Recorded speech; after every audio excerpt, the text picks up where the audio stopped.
Good day to you, brothers, sisters, friends, and new faces, and welcome to Current Events and Christian Expectations. And today in this podcast, we're going to discuss the current crisis in the North American public schools. Today we'll lead off with the book of Proverbs, chapter 1, verses 1 through 4. And as usual, we'll have several other scriptures that we'll reference and read today, and we'll put those in our overview. So with the crisis in our schools under the submission of the Holy Scriptures, let's dig right in. Thank you, Randy. Yes, our current event is looking at the crisis in education. And if we say, is there a crisis in education, we would answer yes. In fact, it's proverbial. Our hearts go out for all those who are trying to teach in so many schools, those schools in particular that just now have chaos. They don't have a mission as we had early on in the 20th century with public schools. Well, what is the Christian expectation? It is that children be taught, as the old rhyme goes, at least the 3 R's, right? Reading, writing, and arithmetic and all that, but especially the Scriptures, in particular their wisdom, and primarily the wisdom of Proverbs. Modern education in schools does not supply, above all, that which is needed, a wise guide to life. In many schools, the wisdom of activism is being inculcated instead. So what is needed? Randy's going to read Proverbs chapter 1, the first 4 verses. The Proverbs of Solomon, son of David, king of Israel.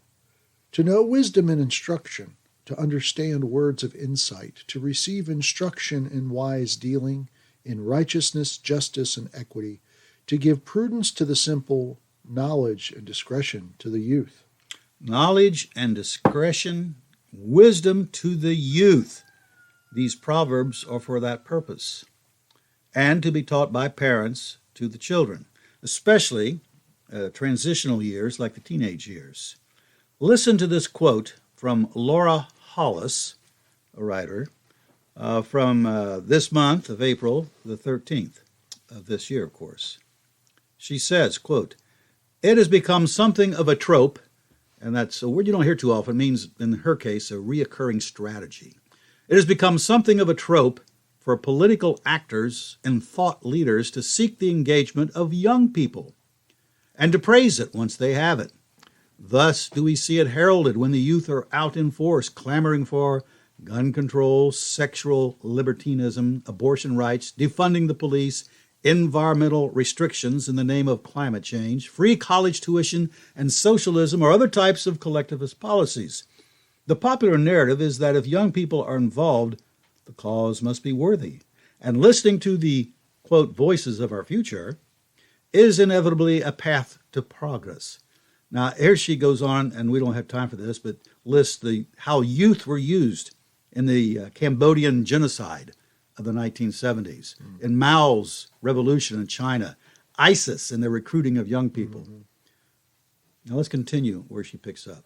There are plenty of reasons why young people are so often at the vanguard of brutal or revolutionary movements. In addition to their enthusiasm, energy, they are highly susceptible, highly suggestible, easily swayed by inflammatory rhetoric, susceptible to black and white thinking, and thus more easily incentivized to violence. Eager to prove themselves, much more inclined to believe in the perfectibility of people and the larger world, and are hardwired to look for a sense of belonging. Now, we'll stop there for just a second. If we're familiar with gangs in the city and how they developed coming into the 1950s of the last century, everyone understands this. She continues. What's that? It's about being a member of a tribe. A member of a tribe, yes. Yeah. She continues. They also lack experience, have little knowledge of history, or much understanding of human nature, all of which tend to provide perspective, nuance, and better judgment. Revolutionaries and ideologues want blind adherence, not hard questions. It's a good write-up. That is a good write-up. So this is why Solomon now, we're going back to Proverbs 1, why Solomon says to his young son in Proverbs 1, 8 through 11, "Hear, my son, your father's instruction, and forsake not your mother's teaching, for they are a graceful garland for your head and pendants for your neck. My son, if sinners entice you, do not consent.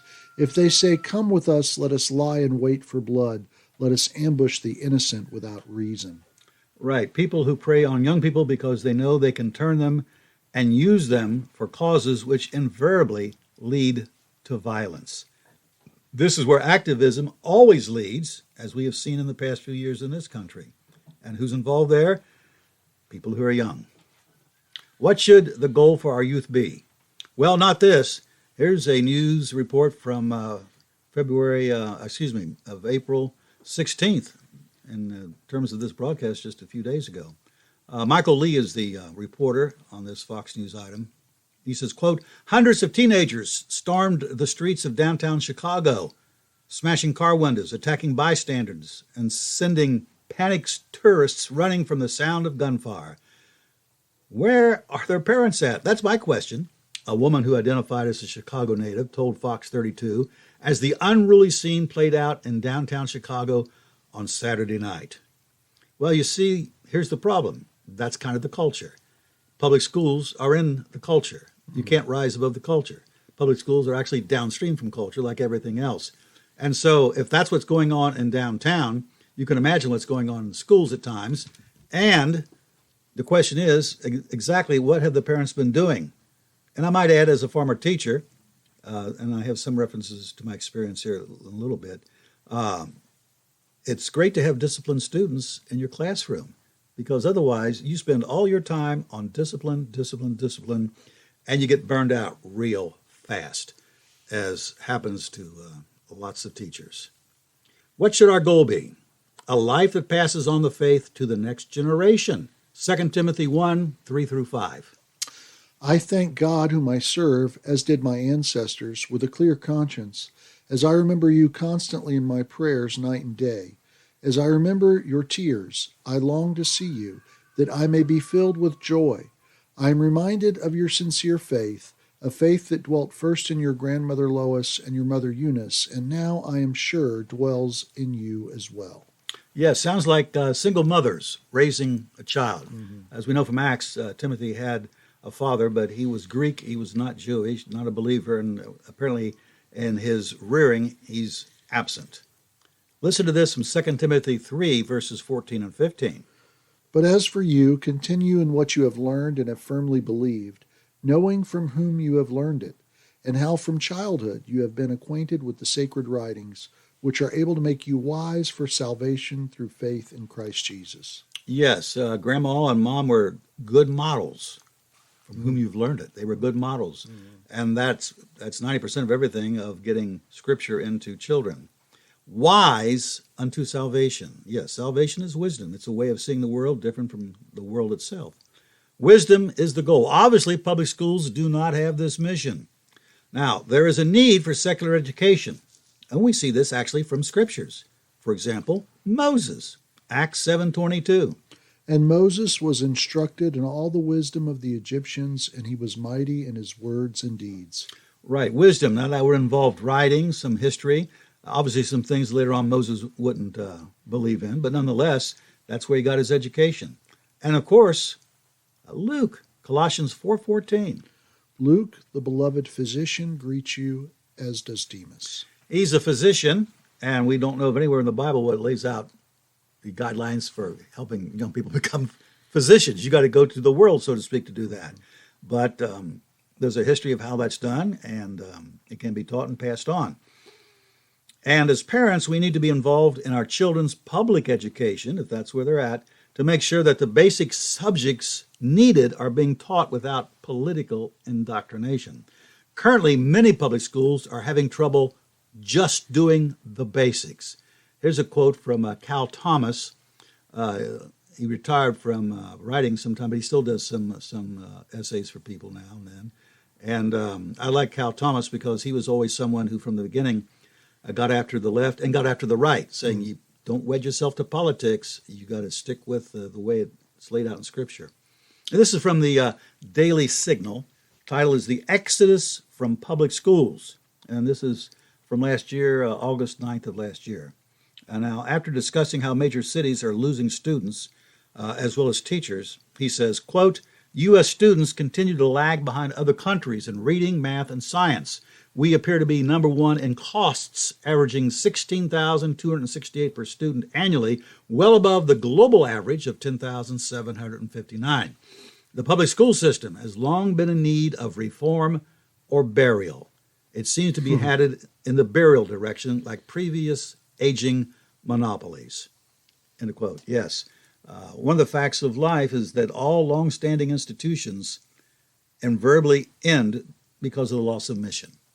I can just think, I was talking to somebody a while back, when I was growing up, Sears and Roebuck was the place to go, and Dad bought all of his tools. Craftsman tools were considered the best of the lot and everything, but Sears has gone the way of the flesh. That's what happens. And of course, so with public schools, if you don't look at what you've got to transcend in the culture. Here's a quote to eliminate and add to that. This is from WorldNet Daily of January 14th of this year, and it's about unruly students. Quote, the annual School Pulse Panel, a survey conducted by the U.S. Department of Education's Institute for Education Sciences, revealed some troubling trends. More than 80% of public schools reported stunted behavioral and socio-emotional development among students because of the pandemic. Schools also saw a 56% increase in classroom disruptions from student misconduct. End of quote. We've got to add that this was on the rise way before the pandemic kicked in. In fact, there's a classic black and white film called Blackboard Jungle from 1955, based on the teaching experience of a person, the author, who is Evan Hunter, about the difficulties already with juvenile delinquency and violence in the inner city. And this would be, of course, would have been in New York. Evan Hunter had been a teacher. He lasted 2 months in the inner city and decided, I think I'd rather write books than do that. But I'm reading this because Blackboard Jungle came out in 1955, and it was very brutal about the kind of violence that already was in schools then. And there's always been a debate over how to discipline in the public square. And there is wisdom needed here, of course, shaping the child for good behavior without shattering the spirit. Let's listen to a few proverbial ways concerning discipline. Proverbs 13:24. Whoever spares the rod hates his son, but he who loves him is diligent to discipline him. Yes. Now, the rod is big in Proverbs in discipline, and we'll discuss that in just a second or two, but let's move on. Proverbs 22:6. This is one of my favorite verses. Yeah. Train up a child in the way he should go. Even when he is old, he will not depart from it. Yes, it's a proverb, not a necessarily guaranteed promise, but it's a good one, good proverb. And there's some discussion over whether that means in the right way to go, or you train him up according to his or her abilities and personality and things of that sort. And I lean toward that idea because Proverbs, by the time you get to chapter 2, is pretty well established. You got to rear the child with, a fear of God, as we will see it when we get to the New Testament. But every child is different. And so teaching the child, disciplining the child. What you do to one child, you might not have to do to another to get him to behave. That's just the way it is. Verse 15. Folly is bound up in the heart of a child, but the rod of discipline drives it far from him. Yes, and that starts at an early age. Folly means, destructive, stupid behavior, foolish behavior. Like tearing up stuff in cities and Exactly. Chicago. But it can be observed with children who are like 3 or 4 years old. And in my earliest memory, and I had to be somewhere close to 3 or 4, probably closer to 4, but I remember getting into lotion in my mother's vanity and spreading it all over the mirror. And then, why did I do that? I have no idea.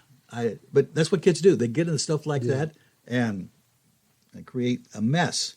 But when they get older, if they're not disciplined, that kind of behavior becomes destructive. Proverbs 23:13 and 14. Do not withhold discipline from a child. If you strike him with a rod, he will not die. If you strike him with the rod, you will save his soul from Sheol. Exactly. Now, let me say, really? From death? Yes, students that are not disciplined and become involved in bad behavior frequently end up injured, and yes, they can die. Those are kinds of things that so often happen. I can think of some of the students I grew up with, like when I was in 8th grade, who ended up getting in dangerous things and died. So, and of course, no child wants to be disciplined, but you don't listen to the child, you listen to the need that is there and it has to be dealt with. Chapter 29, verse 15. The rod and reproof give wisdom, but a child left to himself brings shame to his mother. Shame to his mother, a child left to himself. Yes, children left to themselves. And there's another book here that is really hits home with this. It's called Lord of the Flies. And I recommend it if you never read it, of how things among juveniles can descend into chaos and destruction so quickly. Verse 17. Discipline your son, and he will give you rest. He will give delight to your heart. Yes, not necessarily immediately, but later on. When I got to Cincinnati Public School, they were already doing away with paddling and trying to look for substitutes for it. But there is no substitute for corporal punishment certainly at a younger level when you're rearing the young. And the purpose of that is not to obviously hurt or damage a child, but to produce a little sting, a little pain. For some reason. A little motivation, a little memory maker. A little memory maker, yes. And the abuse of corporal punishment is not an argument against it. If we're looking to apply that to our culture, none of us would be driving a car. I got swatted twice. That cured you? 3rd grade and 6th grade, yeah. Oh. Mrs. Kraft and Mr. Slocum. I deserved it both times. Well, I got it in school, and I got it when I got home. Yeah, a couple times. Where does this come from, this need for discipline? From God to us. Listen to Hebrews 12, 5 through 11. And have you forgotten the exhortation that addresses you as sons? My son, do not regard lightly the discipline of the Lord, nor be weary when he reproved by him.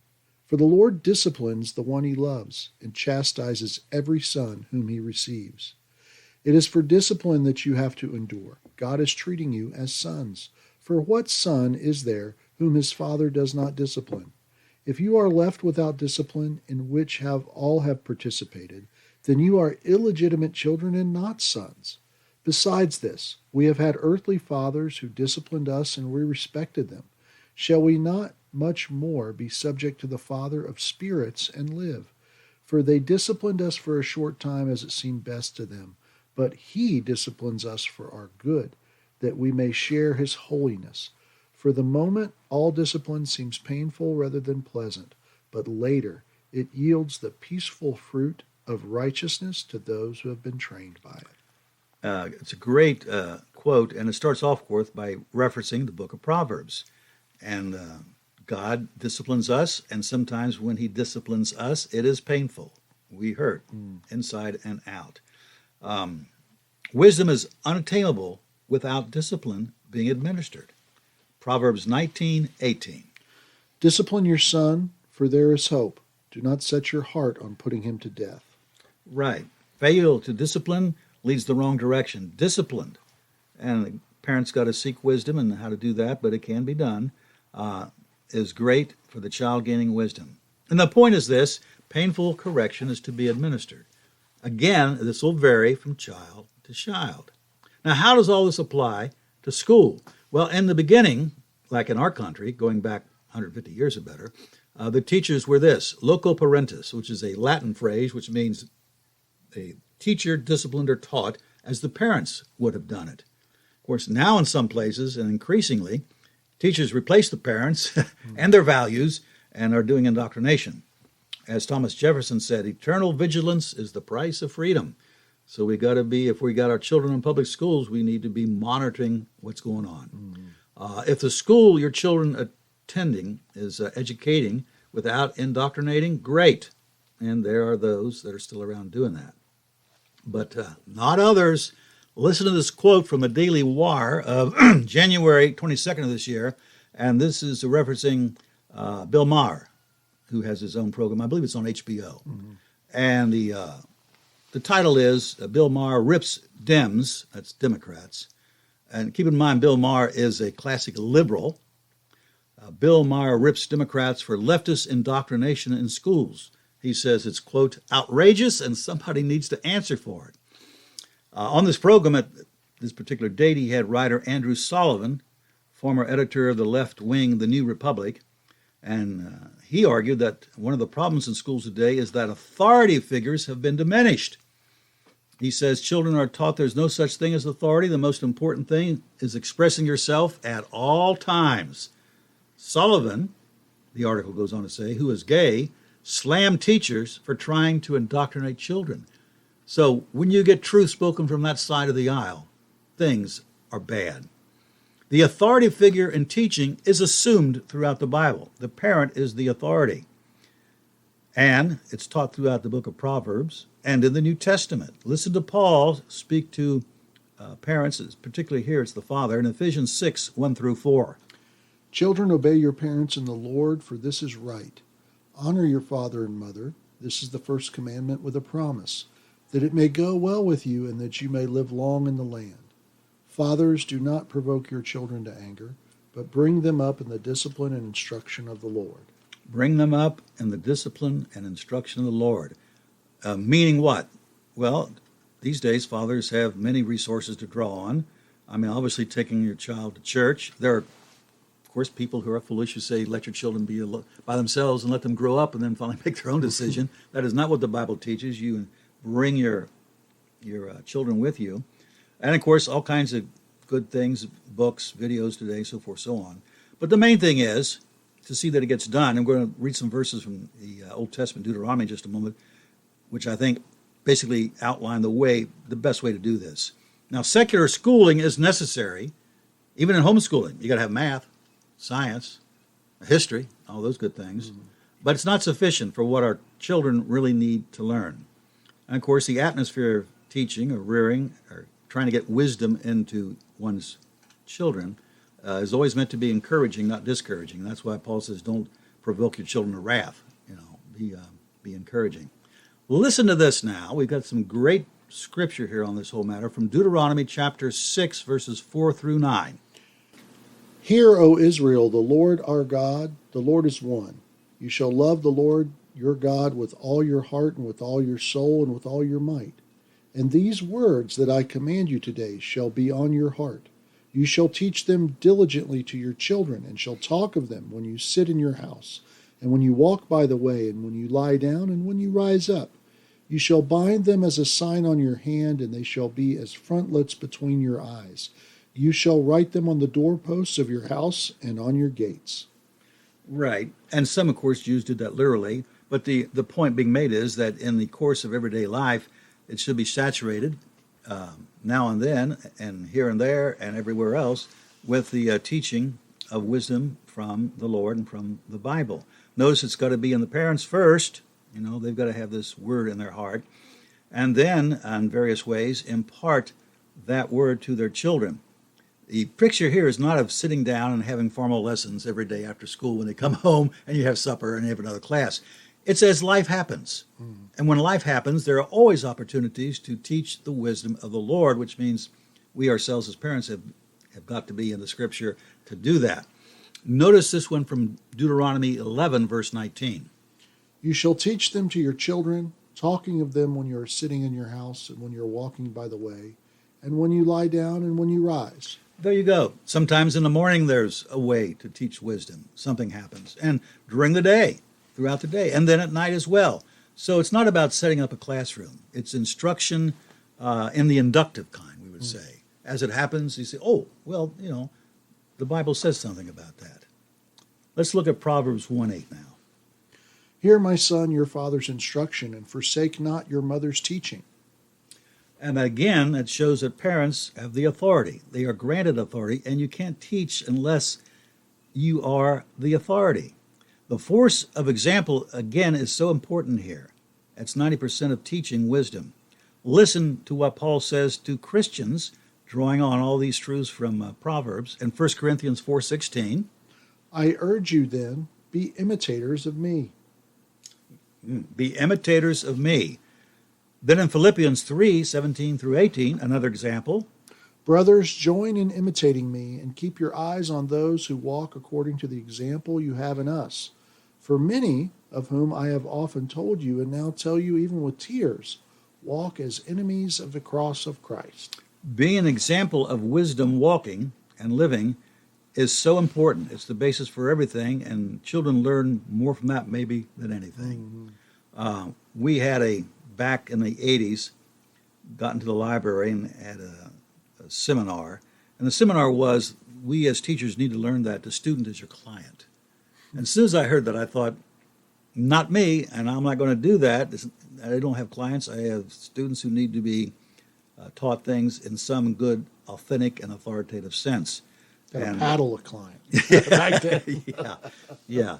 But that was back in the 80s, so we're talking about like 40 years ago. This is philosophy that it's no longer a teacher-student, authoritative, teach the child, and the child is going to mentor you, or you're going to be the example as a teacher. No, you're going to have a client, which means, psychology and socialization more than anything. And that undermines teacher authority. Here's a quote from the Epoch Times of February 12th of this year. Michaela Ricafort is the writer. Quote, a California Senate bill introduced last week would ban schools from suspending students who disrupt class or defy teachers, known as willful defiance suspensions. Okay, it was introduced. This is aimed at keeping them in school. Okay. It would ban schools from suspending students who disrupt class or defy teachers, known as willful defiance suspensions. Now think about this. Okay, end of quote. This is aimed at keeping them in school. Senator Skinner, who introduced the bill, says, quote, instead of kicking them out of school, we owe it to students to figure out what's causing them to act out and help fix it. Again, the psychological approach. If we can only understand the student instead of addressing the behavior and just disciplining and letting we who are made in the image of God take its course, we got this. Now, interesting enough, first several years in Cincinnati Public School System, I was a suspension class teacher. 3 different years. That's you taught me. Yeah. You taught me so. Yeah. And the idea was I was a suspension class teacher. So when a student, during the course of a school day, acted up, instead of suspending them, they sent them down to me. Now, how did that work out? Not that well. I'm going to give you another example here in a minute. It was not very productive. It was not. I spent time in our particular school system. Yeah. First of all, you got to get lesson plans from the teachers in question, who that seldom happened. And then when you got them down there, the kids were already upset, and you're like a parole officer. Yeah. And there's no teaching going on, that's for sure. And maybe that's not the best way to handle deviant behavior. If they're so bad they have to be expelled, that's removed from the school. Keeping them in the school isn't going to do the job. No. And sometimes, of course, I would almost get like a whole class at once. And the question is, if they're bad for me, and what do I do? Yeah. I'd send them to another suspension class teacher. There's no such thing. I had no authority to deal with that problem. So let me give you an example of how what I call dumbing down discipline was taking place in the school system I was in some 30, 40 years ago. We're all familiar with the famous F word, which in inner city schools is heard regularly, one way or the other. So how do you deal with that? Well, when I first started teaching, it was this. If they say the F word, you send them to the office and they'll be suspended. That's the way it's going. We can't have that. Time passes. Now what happens? Well, if they're just saying it because they're excited or upset, okay, let that slide. Okay. Then it came to, what if they say it to another student? Well, if they say it to another student, that's going to be dealt with. But then they dumb that down. I said, no. Let's just center on the teacher. If he says "F you" to the teacher, then he's got to be suspended. And then that got dumbed down to the teacher must discern why he said it before you write out a certificate of suspension or to send the student to the office. Dumbing down discipline. So what happens there? It's the retreat into the subjective. The subjective wins. We don't know. He might have had a bad night. That's what you're told. And I have no doubt that some of these students had bad nights. Yeah. In fact, I know on many cases they had bad nights. But you still have to deal with discipline and deal with it in a way in which they learn a lesson not to act that way. Sometimes, unfortunately, expulsion, suspension outside the public school, is the only way, because we find that even in the Bible with Christians. Listen to this from Matthew 18, verses 15 through 17. If your brother sins against you, go and tell him his fault between you and him alone. If he listens to you, you've gained your brother. But if he does not listen, take one or two others along with you, that every charge may be established by the evidence of 2 or 3 witnesses. If he refuses to listen to them, tell it to the church. And if he refuses to listen even to the church, let him be to you as a Gentile and a tax collector. Right, they are to be excluded from being integrated into the ecclesia, the church assembly. That's Jesus' teaching. Here's Paul in Titus chapter 3, verses 10 through 11. As for a person who stirs up division, after warning him once and then twice, have nothing more to do with him. Knowing that such a person is warped and sinful, he is self-condemned. Yes, when you have to spend all your time dealing with students in a class or in a public school, even in a suspension class, that is time that is not spent teaching. It is time lost. This is also true in churches as well. Yeah. We've come across people like this, even within our own congregation, where it's like, okay, yeah. That's it. Yeah, exactly. Yeah. So, to follow up on that, here's a quote from the Daily Wire of January 25th of this year. Administrators at a Virginia elementary school were warned on 3 separate occasions about a first-grade student carrying a gun, but did not act before he shot his teacher. The teacher's lawyer said Wednesday. End of quote. I think I read a quote here a couple of days ago that she's suing everybody, of course, obviously. Yes, guns were being brought to school even back when I was teaching in the 70s. When I was teaching at a place called Porter Junior High, I was at the front of the class teaching, and all of a sudden I heard something hit the floor. It was 3, 4. And, of course, I grew up hunting with a rifle, 22 longs and 22 shorts.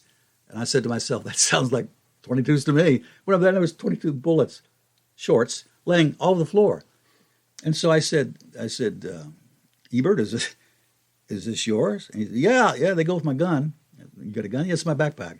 I said, okay. So we got up, got on the speaker, and somebody came, assistant principal, whoever, and took him away. And he did get suspended.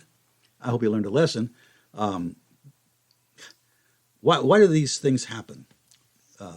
It's because there's no parental discipline at home, which makes teaching increasingly difficult because of that. It all starts at the home. If you don't have it there in the culture of the home, you're not going to have it in the culture of the school. Another time when I was teaching, it was my last year for teaching a suspension class. 3rd year I'd done it. You graduated. Yeah, finally got out of it. But there was a student, he was a known problem, roaming the hallway, and he came up, and I didn't have anybody in the suspension class at this time. And he came up to the door, and this door that I had, and because they put me in the band room. So you got plenty of room to put suspended students. And I saw him, and so I wanted to see, do you have a paper that says you're supposed to be? No, he didn't have one, but he wanted in. He kept, so I grabbed the door from my side. So he's pulling from his side. I'm pulling from my side. I don't want him in there. I don't. He's going to be a problem. And so I said, how can I? Then I got a brainstorm. I said, well, he's pulling. He's pushing. I'm pushing. I'm holding the door. Excuse me. I'm holding the door this way, trying to pull. To hold it open. He's trying to pull it toward him. So I said, I'll just push it toward him real fast. And boom, he fell down. I got the door closed and I locked it. All right. About an hour later, the administrator comes by and says, did you see so-and-so? I said, yeah, he tried to get in there, and I managed to exclude him from doing that. He said, you know what he had? I said, no, what he had. He pulls out from what he was carrying a hatchet.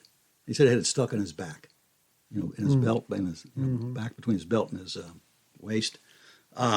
So, again, this was things that are happening 40 years ago. So, problem of fear when the mission has failed. When the mission fails, you have fear. The student who had the gun they didn't know what to do with, why didn't they? Because they lost the sense of authority over this. That's the explanation. Listen to this from Ecclesiastes 8:11. Because the sentence against an evil deed is not executed speedily, the heart of the children of man is fully set to do evil. Yes, you got to deal with it in the real time that it happens. What to do with problems like this when you no longer believe in authority to be exercised over students, when there is no authority, no mission, potential disaster problem can become deadly.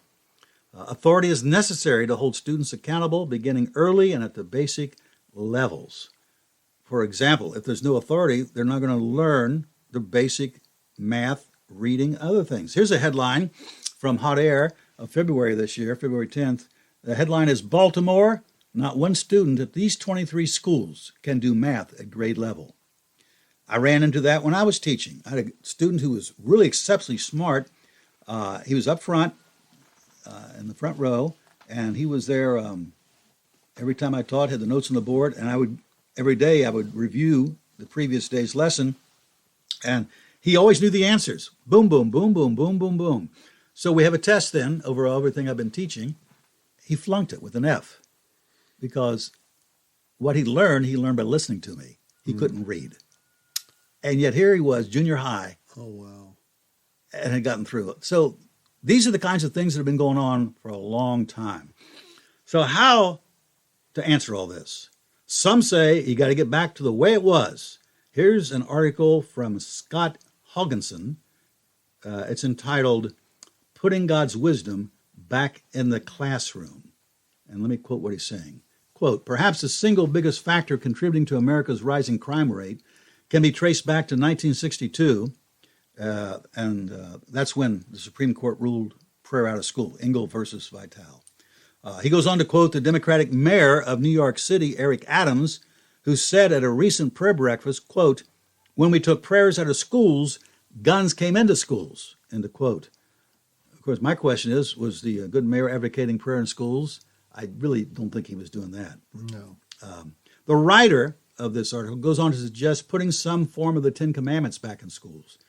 Is that a problem? Well, a lot of well-meaning Christians want to put that back into school or put prayer back into school, apparently not understanding that biblical truth cannot be forced on people. Placed together freely is in the church, especially when the sentiment to do this is not there as it was back at the beginning of the 20th century. The beginning of the 20th century and through most of the 20th century until you hit the 60s, yes, you had a prayer, you had Bible reading, but that's because the culture was still saturated with the Judaic-Christian tradition. That day is gone. Now listen, 100 years ago, there were those people who saw this coming, 100 years ago. I'm going to give you a quote from PJ Media. The writer is Chris Queen, and he wrote this on March 19th of this year. And the article is about celebrating, and probably all you people out there in podcast land don't know this guy, but I'm familiar with him. It's the 100th anniversary of J. Gresham Mason's Christianity and Liberalism. It was a book called Christianity and Liberalism. It was published 100 years ago this year. And of course, he takes a position that liberalism or liberal Christianity is not Christianity at all. It's a fake. So Queen says, quote, what's particularly astounding is that Macon tackles a few cultural and political issues as well in his book called Christianity and Liberalism. His views on education might lead you to believe that he had a time machine and transported himself to the present day. And here's what Macon said 100 years ago. Quote, a public school system, if it means the providing of free education for those who desired, is a noteworthy and beneficent achievement of modern times. But once it becomes monopolistic, it is the most perfect instrument for tyranny which has yet been devised. Freedom of thought in the Middle Ages was combated by the Inquisition, but the modern method is far more effective. And he said that 100 years ago, knowing that eventually, since the public school system, you see, was supported by the Christian Judaic Foundation, if that erodes, the Christianity Foundation that's left is going to be not worthy. It's going to be a form of liberalism, and it'll degenerate into even worse. So, why is this? Listen to Matthew 5:13. You are the salt of the earth, but if salt has lost its taste, how shall its saltiness be restored? It is no longer good for anything except to be thrown out and trampled under people's feet. Right. And here again, listen to it from Luke 14:34 through 35. Salt is good, but if salt has lost its taste, how shall its saltiness be restored? It is of no use either for the soil or for the manure pile. It is thrown away. He who has ears to hear, let him hear. We're supposed to be salt. We're supposed to salt the culture, and the culture is not as salty as it was. And that's our fault. We people who are Christians have traded our loyalties too often to politics. That's the problem. Instead of concentrating on being salt, we wanted to be politicians of some kind. Yeah. How can it be restored? Well, it cannot. That day is past. And plus, we must never expect the public school system to do what we are called to do. So what are we to do? Listen to David in this Psalm 11, the first 4 verses. In the Lord I take refuge. How can you say to my soul, flee like a bird to your mountain? For behold, the wicked bend the bow. They have fitted their arrow to the string, to shoot in the dark at the upright in heart. If the foundations are destroyed, what can the righteous do? The Lord is in his holy temple. The Lord's throne is in heaven. His eyes see, his eyelids test the children of man. If the foundations are destroyed, and they are being destroyed across the country in this matter of the public school system, what can the righteous do? In other words, is there an answer to this? And the very next thing he says is, the Lord is on his throne, and he's testing. So we need to recognize God is still on the throne, regardless of what's going on with the public schools. We still need to teach our children wisdom, and that he is active in bringing about judgment as it needs to be done, and we serve him. He examines us. He's a teacher. He gives exams, and we want to pass the test. So when the foundations are destroyed, we look to the Lord and his word, who is the teacher who disciplines us all for the gaining of wisdom. For wisdom is everything. The fear of the Lord is the beginning of wisdom. So remember Isaiah 40, 6 through 8. A voice says, cry. And I said, what shall I cry? All flesh is grass, and all its beauty is like the flower of the field. The grass withers, the flower fades, when the breath of the Lord blows on it. Surely the people are grass. The grass withers, the flower fades, but the word of the Lord shall stand forever. Right. The flesh and the grass of this culture is fading and dying.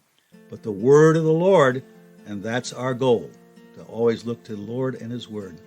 That goes on forever, and that's the Christian expectation. Well, thanks, Jim. You've given us a lot to think about, and I'm sure you probably have questions or comments about it. We'd love to hear those questions or comments, so please comment on this podcast link or send your questions via email and comments to eventsandexpectations@gmail.com. We'll use your question or comment on the podcast where possible, and we will always answer you. This has been Current Events and Christian Expectations. Until next time, keep looking up.